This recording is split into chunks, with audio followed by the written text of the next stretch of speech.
It's BudPod 24. Dolt. Have you seen that? The Simpson. The Simpson. Yeah. Also, a really crap dough as well. Dough! Like a really horrible, like just shouting. Yeah, read out in a court. Yeah. Oh, he said. Like Bro-och and Tim and Eric. Ouch. I would watch a play called The Indictment of Homer Simpson, where sentenced to death, or they get like a really good, you know, when you see a sort of plexiglass model of a cartoon character, and it's actually is right in a way that a human costume would just not be. Yes. So they've got a plexiglass Homer Simpson in a like a witness booth. So it looks a bit like when when Homer went 3D in that Treehouse of Horror episode that no one liked. Exactly. Yeah. He's there, but it's an indictment, so I think all you do is confirm like your name and like age. It's name and address usually, yeah. Homer Simpson of no fixed address. Yeah, no fixed abode. And then that's it, and the rest of the play is just appearing via video link. Yeah. The rest of the play is just really serious people going through his crimes. Yes. And it's not like Lionel Hutz, it's like, no, this is a lawyer, this is yeah. And it's just an analysis of the character. Needlessly in-depth analysis. And you have to keep saying milady like the Oscar Pistorius case. Also just like, 8,000 counts of child abuse for choking Bart? That hasn't aged well. That's old school. Homer Simpson. Yeah. He's constantly like choking his child to death. Oh, sorry. I was like, what? Oh, you thought he was fucking Bart? No. The strangling. On hentai, yeah. Yeah, on the versions of it you watch. Well, explain these pictures I drew. Why did God make me draw these? If they're not true, God would never lie, so they have to be real. Yeah, you're right. I think that's always a really good counterpoint to do. Then explain why I've drawn this. Where could it have come from? Yeah, then why did I dream it then? All right? I was just telling you that I did what we call a corporate gig last night. Yes. And it was for the Internet Service Providers Association Awards. Okay. The ISPAs. The ISPAs. The ISPAs. Oh, good. Yeah. You're close to getting, people want to win an IGOT, don't they? Yeah. The Internet Service Provider Awards. And then obviously the Grammy, the Oscar, and the Tony. Sorry, not the Tony, the Teen Choice Award. Yeah. So people were getting their ISPAs last night, and I was sort of hosting it as best I can. Host something corporate that I've researched, but obviously I don't fully understand. I know what internet is. I know what providers are. Yeah. I know the names of many of them to do with broadband and fiber. You worry the jokes you're doing are patronizing to them because they go, we know this is basic. We've made this joke in the office. Well, this is the thing. But a couple of them I tried had that reaction, but a couple worked out pretty well. Okay. Pretty well. But here's how I embarrassed myself. It was in an enormous, and I always say gazebo, and I don't mean that. I mean marquee. Okay. Big so marquee. In an external, it's not within a hotel. No. Do you know that near Liverpool Street is like a sort of castle, like a little castle for like the Honourable Artillery Company? No. It's like a little Tower of London thing. No. And it has a massive grounds. Ever? No. Yeah, it's just tucked away near Liverpool Street. HAC. Yeah, HAC. But it stands for the Honourable Artillery Company. Have you worked there? I worked there as a waitress. Felipe's done the Really? silver service. Yeah. Well, Felipe, you will know the big marquee. It's got a massive cricket ground right there. I think so, yeah. Because when you're backstage at corporates, you hang out with the waiters. That's it. You're all sat there, and like the magicians and the dancers, if there are dancers. So we're all back there. And I think what's happened is the military unit / government thing that runs this mad old castle has gone, we've got a fucking football pitch next to Liverpool Street. It's becoming an event space. We're making money out of this. So it's all set up like a huge thing in a big dining hall with big heaters. And then there's like a backstage bit with little dressing rooms, like cubicles that are temporary. Like office cubicles. Yeah. Those are your dressing rooms. Yeah. And they had like food for staff. And the guy was like, oh, we'll feed you here. We'll feed you back here. And I was like, yeah, great. Because, like corporates that go, get here at 5 p.m. and your stage time is 10 p.m. Yeah, I always think it's they resent how much they're paying you, because a corporate gig would be maybe 10 times more than you'd get for the average gig. But for a lot of comedians, like these can be quite few and far between. Yeah. So it's not a brag when we say that. It's just sort of like, no. It's like it's a necessary part of the year that you hope happens. We get maybe 3 a year or whatever, but it's feast and famine. Yes. Some people who just like they'll do 60 a year and that's just what they do. Yeah. And then some people just like, it's just not suited to them. But I think they resent how much they're paying you. So they're like, well, you can do a fucking shift then. You can get here yesterday. Yeah. You can do a sound check at noon for your fucking 9 p.m. stage time, and you can sit and think about what you've done. Yeah, and then when it gets to 9, they go, oh, no one's arrived yet. So they're going to have dinner first, then they're going to have 1,000 drinks, and then when they're all being sick, then you can go on and try and get their concentration. I know someone who is not temperamentally suited to corporates who was at a corporate where most of the audience were like mortgage providers or something. And he said to the rest of the crowd about where the mortgage providers were, don't trust these guys, they'll eat your bones. Yeah, you're hearing that at a black tie event. Yeah. Being accused of being a bone eater. A necromancer. At your work event. Is so funny. But I bet they didn't relate that word to word word for word when they got home. They said, it's like, he said I'm like he said we were horrible. Grind my bones, I'm a giant or something like that. Yeah. How was to like your partner? Yeah, this guy comedian said we were all horrible. What did he say? He said we'd eat people's bones. Like a medieval slander. Oh yeah, we don't really say that anymore. Yeah, that's a thing. They said that was big in the 60s and like it's a nickname for mortgage provider, bone eaters. Yeah. I had one years ago, which was in the grounds of the Tower of London. They love to do them in grounds, don't they? Yeah. And again, was in a marquee. But it was 2 award ceremonies. There was an early one and a late one. So they got me to get there for 10 a.m. And the second of the award ceremonies was going to start at 10 p.m. But they said, don't worry, lunch and dinner will be served. But it was like silver service. Yeah. So backstage in my sort of cubicle, my sort of weird work, like basically a toilet cubicle, they gave me essentially an enormous plate with one canapé on, and that was lunch. And then about 7 hours later, I got given another one, and I was like, do you mind if I just leave? Because I can see the silhouette of a Burger King. And they're like, no, you really need to stay in the premises. And it was like, this isn't. You gotta go, I won't get lost. I'm not 4. It's one of the smallest meals I've ever seen in my life, to the extent that I took a photo and occasionally I look back through my camera roll and find it to laugh at it again. I go, remember when that was dinner? When they say like a child needs to be given a pea-sized amount of toothpaste. That's the portion of dinner I was given. So how was it? So you were fed a meal like a kind of guy who calls into LBC thinks fine dining is. Exactly that, yeah. And it the sort of thing where you could legitimately go, hey, I think someone's dropped a canapé on my empty plate. Do you know what I mean? Like, oh, it's not meant to be there. Yeah, you sort of go, I think this needs to go through the dishwasher again because there's still a bit of food on it. You really should rinse. Yeah. Weirdly, in the dishwasher, it's kind of cooked and it congeals into one center, and it's got lots of ingredients. Star Trek food. Yeah. Nutrient pod. It's tricky because I don't like your. There's no menu, and so your taste is just in the hands of those people. But I'm at the time of recording, I'm in Reading tonight for a tour show, and I remember our agency used to run a comedy and curry night. Did you ever do this in Reading? No. But it was like a buffet, and it was great because you had this enormous buffet, but the only option was to have. I did do it once before you went on stage. So you're like, yes. Sorry, all you can eat before I go to work. You go on stage with all the adrenaline as well. Yeah, and adrenaline in a full stomach is the worst possible combination for like the caveman that we all are. It's like sprinting when you're drunk. Yeah. If you had to run for a train when you're drunk, I'm like, this is horrible. I can feel my organs moving within me. You're only supposed to eat when you're safe. So to have I'm eating an alive lion and hoping he doesn't turn around. Yeah. And if he turns around, I have to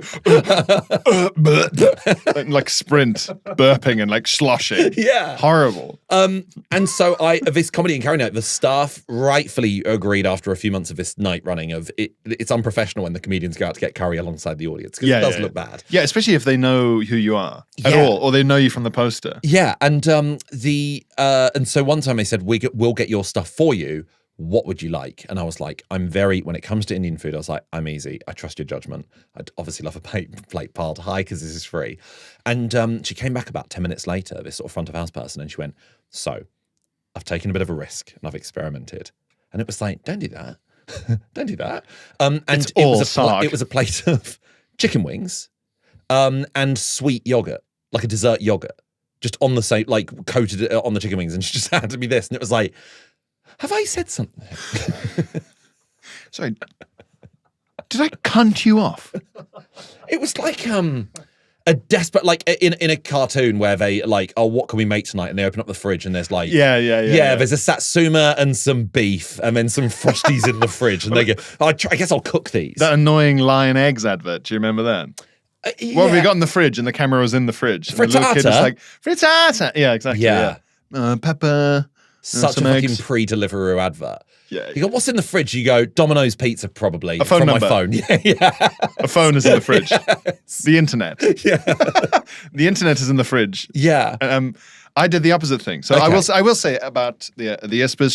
Shout out to the Espers, and one of their awards judges, who was an old German professor who I looked up, did some research. He turned on the first internet connection in a German university. As in part of a 1989 ceremony. Yeah, he was like a big like Christmas tree plugging. Yeah. You know, like in Christmas movies in America, they always plug a plug into a larger plug. Yes. Is it that? Yeah. Or was it? Now there will be emails. Yeah. Or he did the cutting the ribbon thing, and they go, "No, you've severed the internet." And also it was like free booze, and I was like, shit. Because my bit was after the meal, after dinner, Always pudding. this is hell. You just, I don't know about you, I just keep my head. But they were fine. Oh, that's They weren't even suspicious. drunk. I know. I was like, this is. It's like every different company had a talking to. Yeah. I mean, great for me, but I was amazed because this is a corporate event in the UK, and the booze is free. And I was in there. They'd been in the tent for 3 hours, 2.5, and they were fine. That sounds very. They can't have been from like the UK, like drinking They culture. were. I don't know. It was or maybe very, very strange. If you're with your boss. Big tent though, so maybe there was lots of like noises, but they were getting lost in the fabric. Oh, great! And actually, your set wasn't being heard at all. Possibly. Possibly. In terms of like bespoke material for these things, about this time last year, I did like a kids' toy awards. Yeah. Really fun gig, but it was a really sweet gesture. Everyone in the audience in the room was basically a parent, and so on the backs of everyone's chairs were little like kids' rucksacks that then had loads of stuff for their own kids, like as a gift. Like, the gift bag was rucksacks, which are like not cheap. No, yeah. Filled with gifts. And at the end of my set, I was like, you know, you guys have been a lovely audience. We'll move on to the awards. By the way, I left my rucksack here earlier. Can anyone say? And annoyingly, someone just had, and someone went, "Oh, I've got and just held up an adult rucksack that they'd found under their table." I went, "Yeah, we've got one here," and it was like, well, now it just looks like I've made like an announcement of like with the person with the license plate, you know. And I was like, "Oh, thank you, thank you, thank you." Are my jokes in there? Fuck. So I had the opposite problem with you with your hors d'oeuvre plate scandal. I would never accuse the Espers of underfeeding me. No. Because it's the Espers after all. It's the Espers. When the guy said, "Yeah, we'll feed you back here," I thought he meant from the same thing as everyone else. Like it was like, you know, silver trays and like a lady serves you on your plate. Yeah. Like staff meal, which I'm fine with. Yeah. So, you know, it got to like 7:30, 7-ish. I had my guy queued up with my thing, my plate, and I had my thing and I ate it. And then at like 8:15, a very like stressed out waiter guy, like, so it's all silver service in there, right, Felipe? He's all dressed up and he comes in with like a starter and a main to my dressing room. Great. You say great, but everyone's in the backstage area. So now it looks like I've gone, "I need a second dinner. Second dinner, please." All right, don't go on. Henry VIII. Yeah. Okay, I want to be burping. I want to be burping all the way through. And he came in and he went, "Oh, are you Pierre?" And I was like, "Yeah." And he was like, "Oh, I've been looking. Oh, I was just trying to find you. This is your meal." And I was like, "Oh, it's fine. No. I ate already," because I had like the plate next to me as well. And he was like, "Oh, but I have to give it to you." And I was like, "No, it's but I ate already here." He goes, "But you eat in here, yes?" And I was like, and he seemed so like worried. Yeah. That I was like, yeah. And then he was like, "Oh, I'll go get the cutlery," and that took ages. And like you could definitely like smell my fabulous same meal that the people are having, like all through the area. Yeah. I was just there like, fuck's sake. And there's this 3 plates on my little dressing table. Oh, and it's a real like, we want to watch you enjoy all of it. It's our grandmother's recipe. Yeah. And they're all cousins all the waiters are cousins. That would have at least had a nice family atmosphere as opposed to who's all triple plates over there. Fucking 3 plates. Who's all 3 plates. And I managed to convince everyone him. else has got 1. We just figured you needed 3. I managed to convince the guy. I was like, please don't bring me dessert. Because I know it will have sparklers in. Yes, yeah. They'll be like, come in. But also a special treat for a sweet boy. Everyone stands on their chairs and claps. And they have to. Yeah. A few people don't, and a random guy who I've never met goes, stand and clap! Yeah, you see someone being dragged out by the ear. Why weren't you clapping like it's Kim Jong-il's funeral years ago? Insolent boy! No, it's fine. And also they're going, we haven't got any matches to light the sparkler. Just give us 10 minutes. We'll be back in a bit. Just hold this. Please don't get us sacked. I promise. Exactly. Hold this. Just hold this. Our local news holding agents, a cold cake with a... Our local news agency is exactly the same thing. Yeah. Where they're so great. It's great community spirit, but every time you go in there, they'll be like, genuinely, anything we don't stock that you would like and you'd regularly buy, let us know. We'll make sure we order it in for you. And so the shop is actually full of lots of random individual items. The one on the corner? Yeah. It's full of individual items for specific people. And you go, if I buy this yogurt, am I taking away a yogurt from number 94? Is this Jerry's special? Exactly that. But what would happen is they'd occasionally go, you'd look around for something like baking paper or whatever, and they'd be like, you're looking for anything? And you'd be like, I can't let them know what I'm looking for, because if I say, just looking for some baking paper, they'll go, okay, right, we'll, okay, let me ring up. There's a guy I know who makes baking paper. I'll ring him up now. And you go, no, it's 7 a.m. So don't do that. No, I'll ring him up now. He's, I hope he's asleep. His wife died yesterday, but I'm sure I'll ring him up and tell him you need it. That Glenmore needed this now. It's his hands are they've seized up. So making the paper is very, very sore for him. His wife died in a baking paper related accident. She got covered like in a human version of rock paper scissors.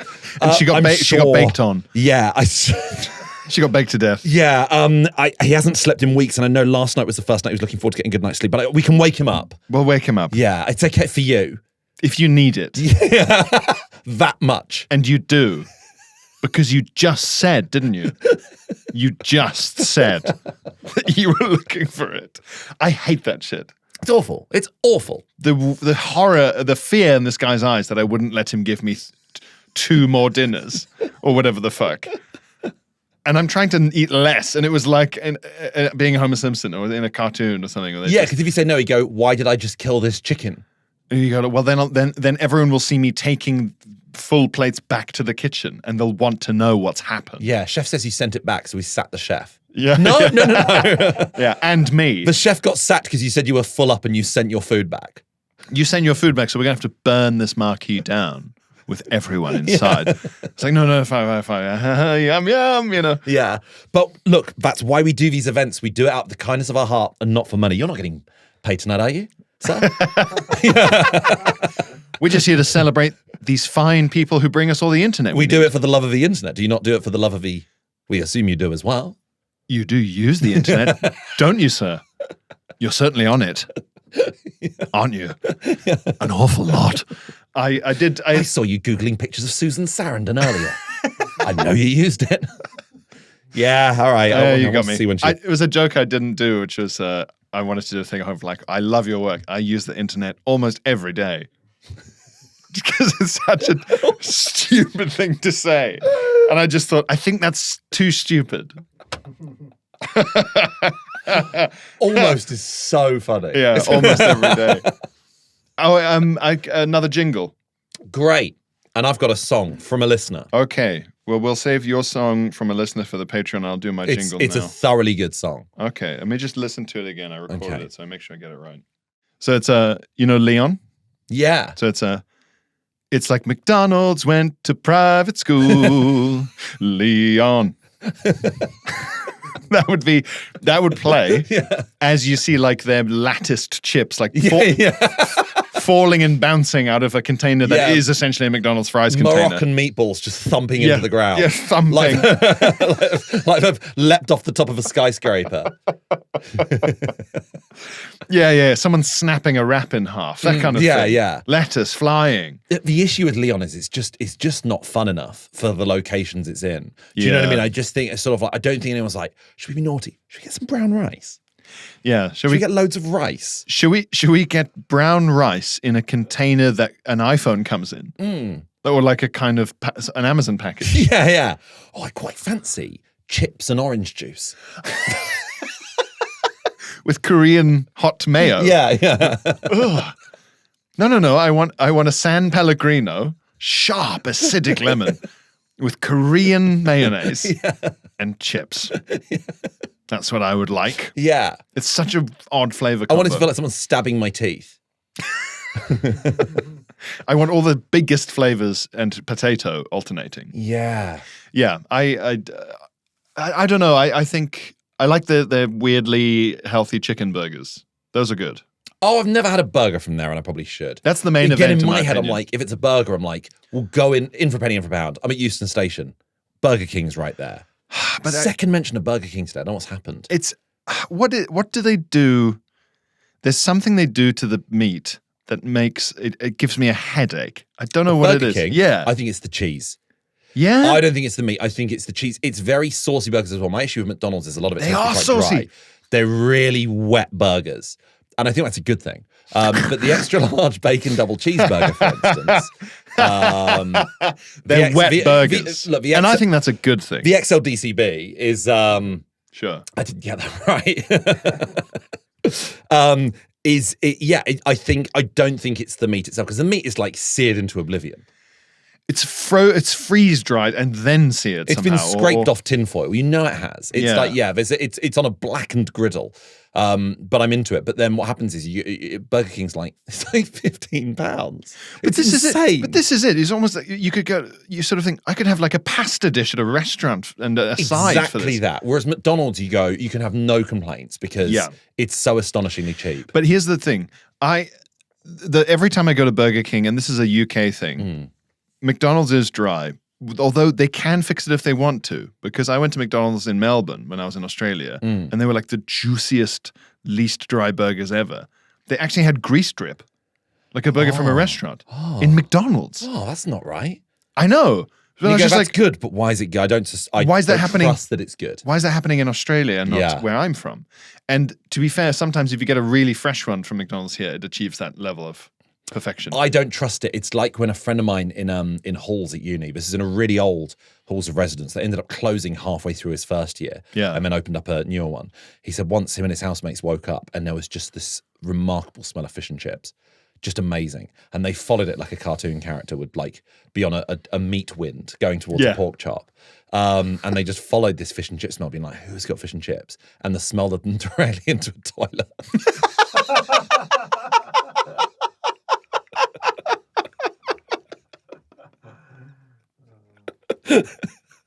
That is Isn't that as if revolting. fish and chips brackets, but not the good kind.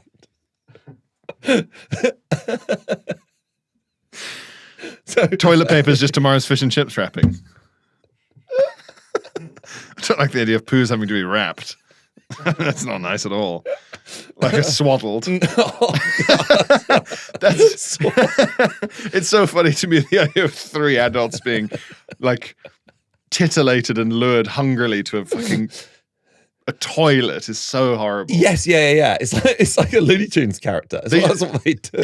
Who loves It's like turds. a weight would be dropped on them at the end of it. That's what would happen. I mean, when they realized it was a loo, how soon do you think they realized? When they hit the front door of the loo, like, well, maybe they're eating it on the toilet.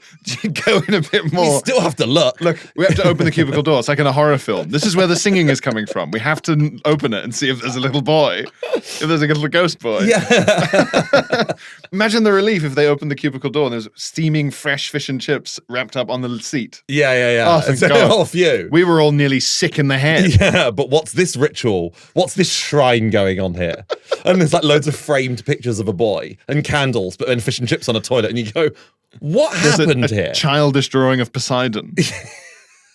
It's someone trying to return the fish to the sea through the loo.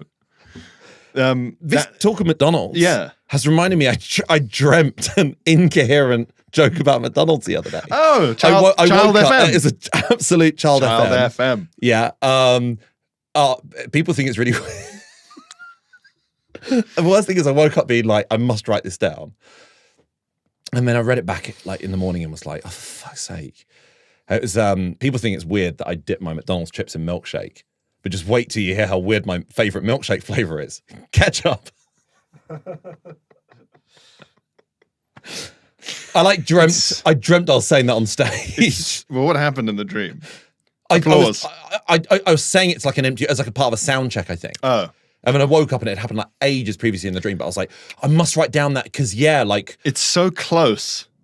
It's so close. To what, being coherent? Yeah. Yeah. Because there is a pullback and reveal. Yeah.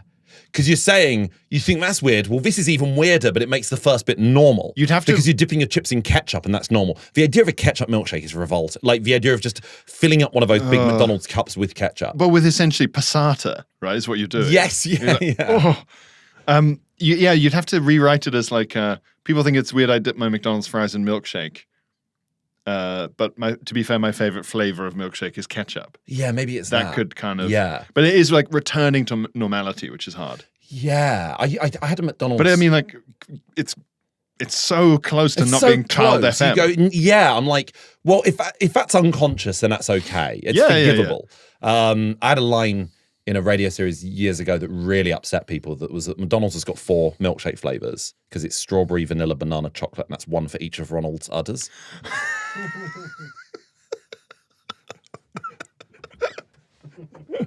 I had a joke about Ronald that only worked if you kind of were. Some people aren't really that aware of Ronald McDonald.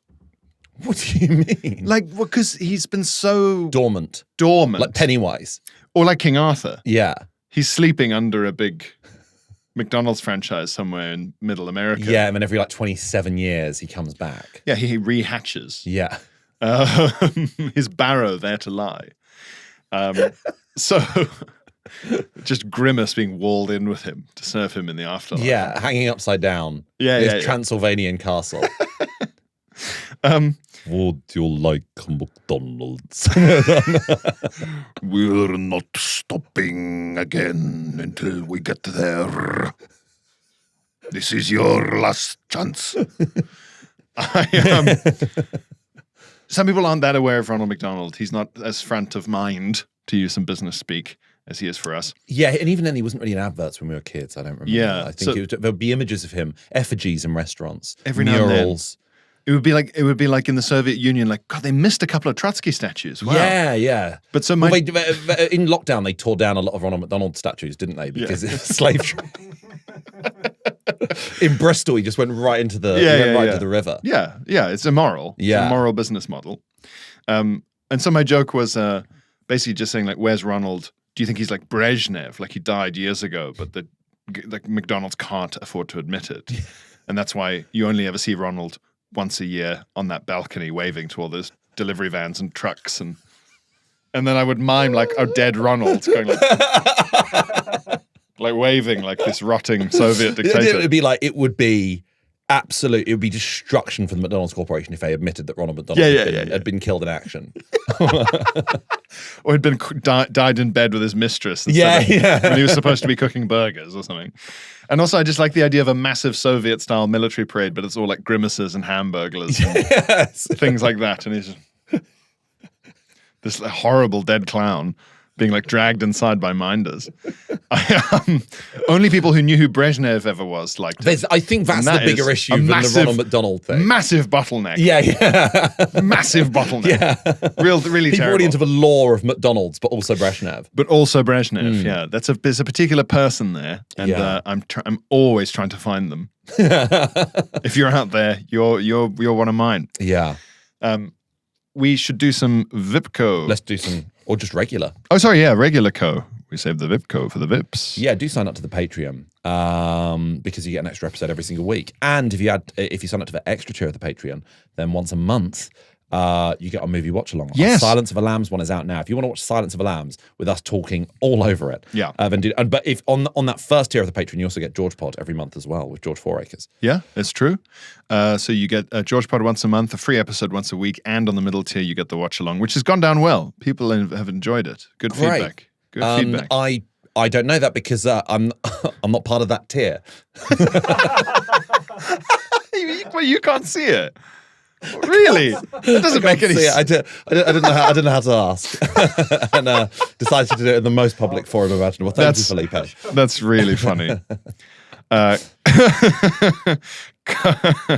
Correspondence from Maz. Hello, gentlemen. A long time ago, around episode 190. Gosh, bloody hell! You read my email. How many episodes are in season 1? Ooh, it, Okay. 250s. Yeah. Right. Okay. I'm just five trying to times picture 50. the timeline here. So, I know we passed 300. Yeah, we did. Oh, yeah. Shit. Yeah. okay, so this is like coming up to like nearly 2.5 years ago. Yeah. Right. You read my email out on the main pod about my silly ex-boyfriend accidentally consuming cling film. What? Yeah, he swallowed a bunch of cling film as part of some microwaved. Oh, because it sucks onto It really gets on Yeah, there. it So- really gets on. So his food had a kind of cling film glaze, I guess, or something.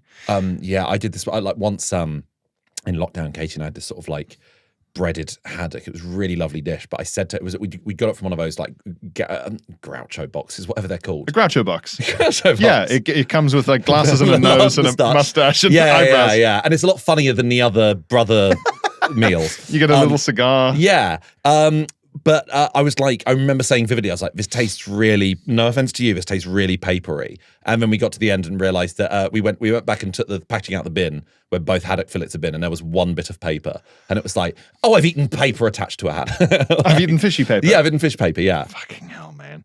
I like those horrible little like it's like maxi pads that come on the bottom of steak and fish now. Yeah, Matt Ewan's called it the beef tampon. Yeah, beef tampon. Yeah. Awful.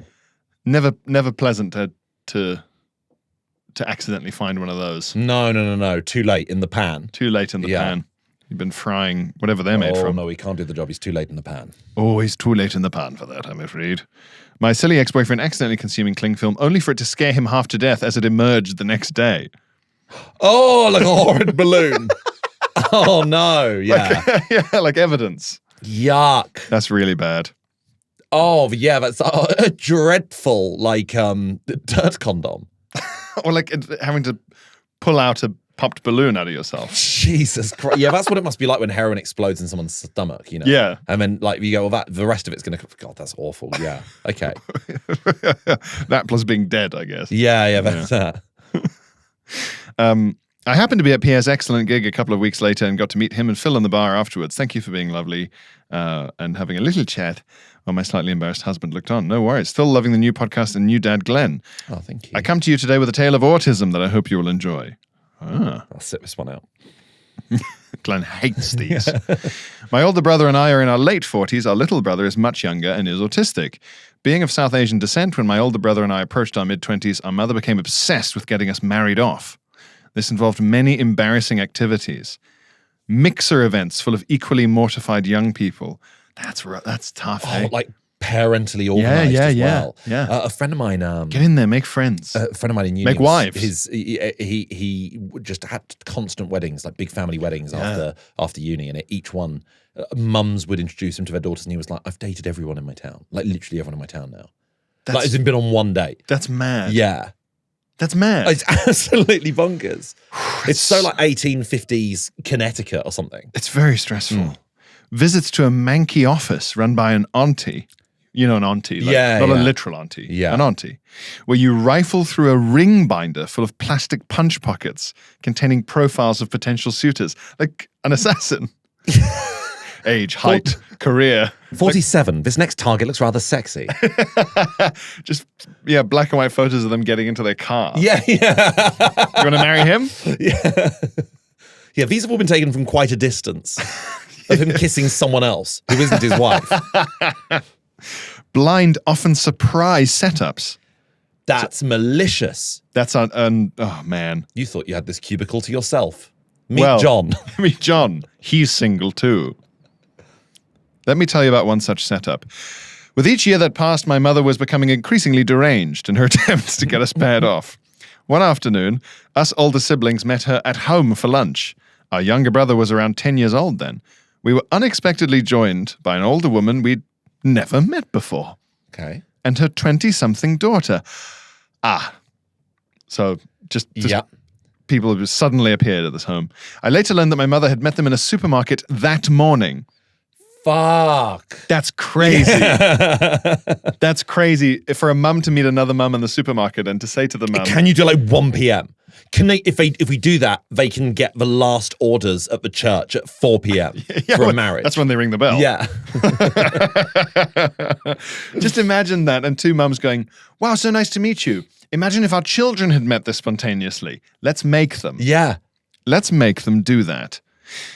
Met at the supermarket that morning. Presumably the two mothers sniffed out each other's mutual desperation and invited them over for a bit of food and a gander at her eligible son.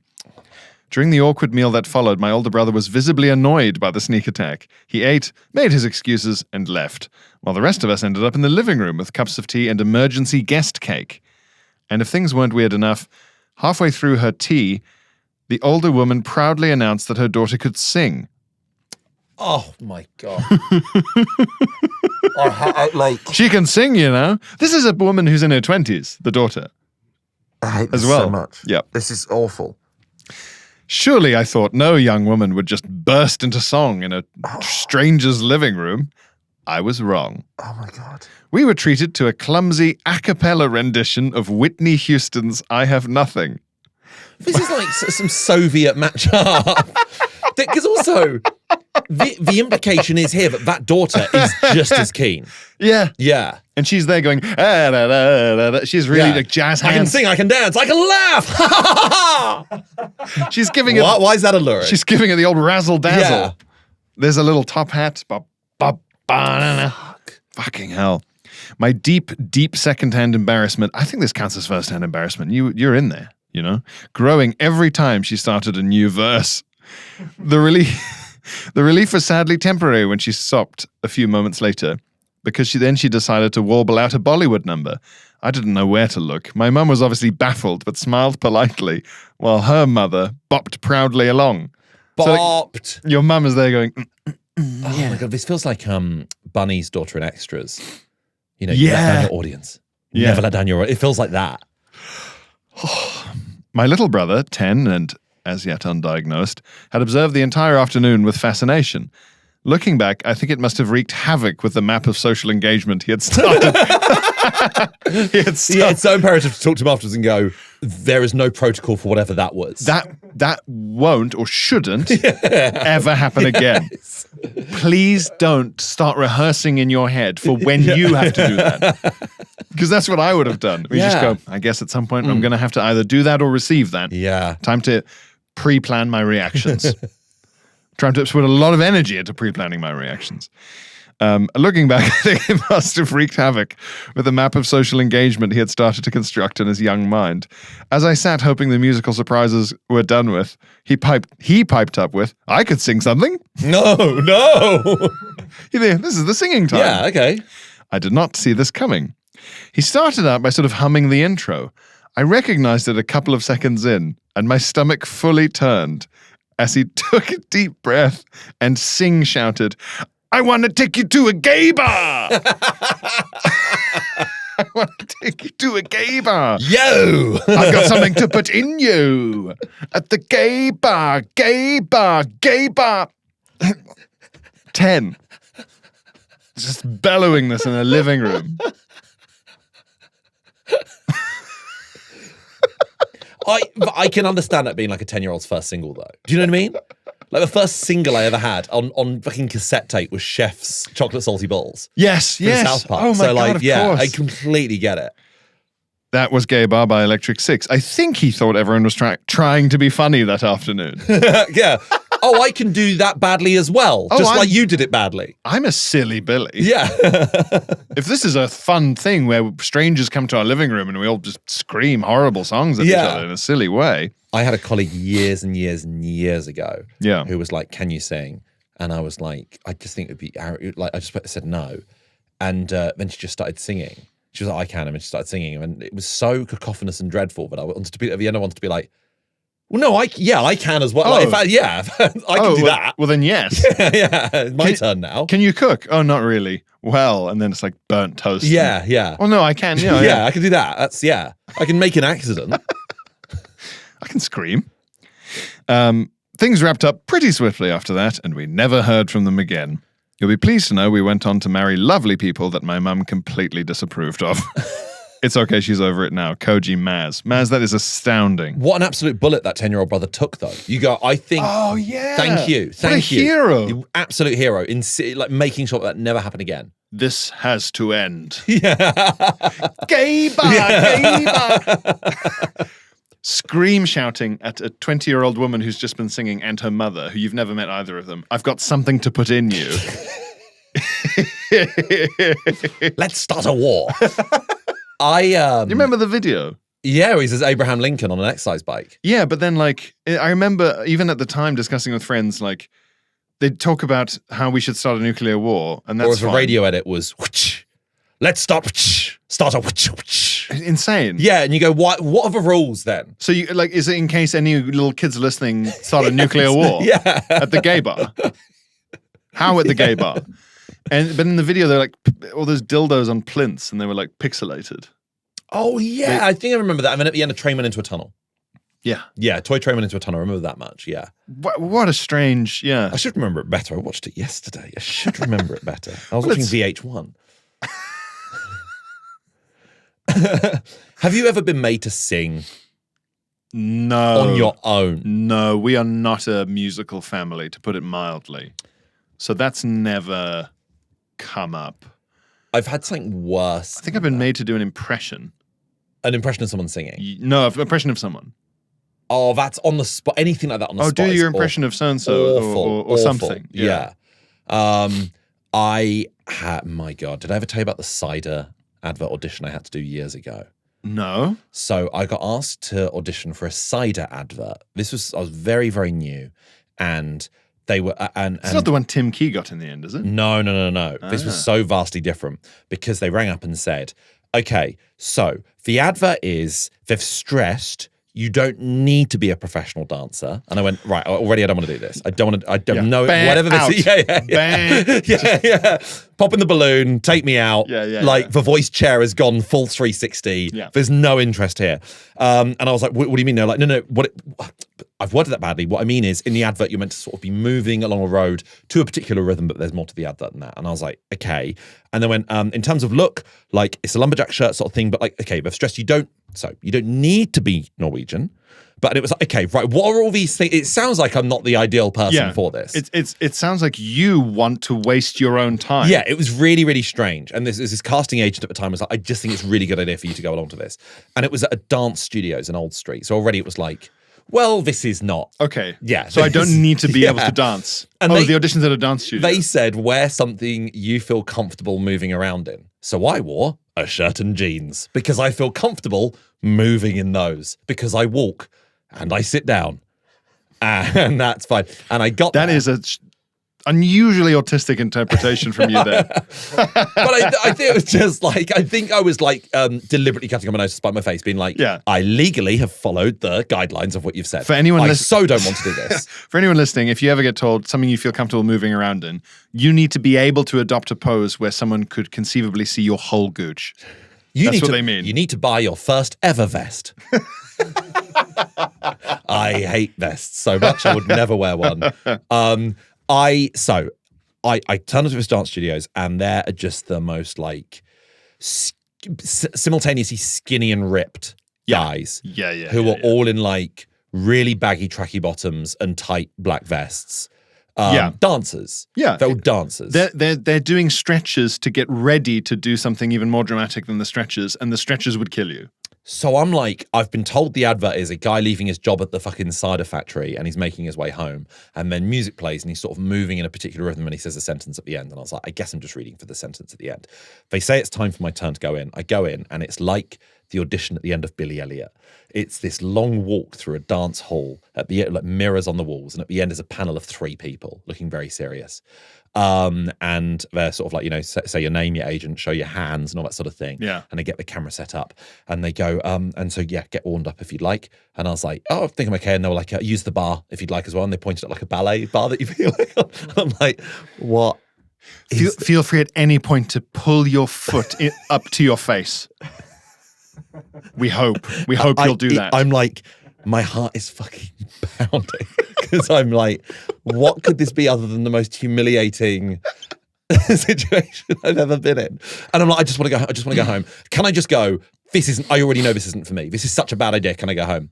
And they just went, yeah, so in your own time. And I said, what do you mean? I went, yeah, just dance. Completely silent room. Just dance.